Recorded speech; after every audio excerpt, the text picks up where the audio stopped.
Hello friends, जय जगन्नाथ। मुझे स्वागत जनाऊँ मो चैनल को। तो आसतु काली रातिर किसी बड़ी जाइए भात रे बहुत ही सुंदर भाव में गोटे फ्राए राइस बनइबा। तो से देखो मुझे किसी परिबा और किसी पनीर नहीं जाइए।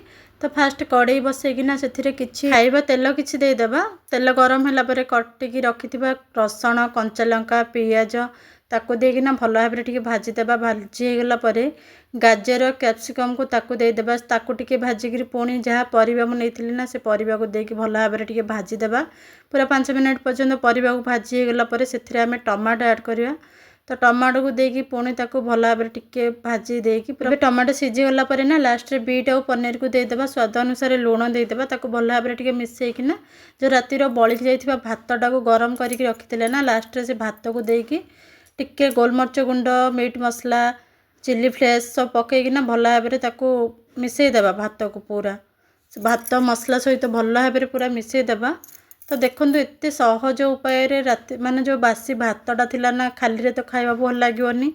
तो थरे एमती बनईकी खातु माने जो बाहर आम किणिकी खाऊचंदी बिरयानी ता ठारू भी बहुत ही टेस्टी थिला। जदि आपण मानक वीडियोटी भल लागिथिबो प्लीज सपोर्ट करिवे। रहिली।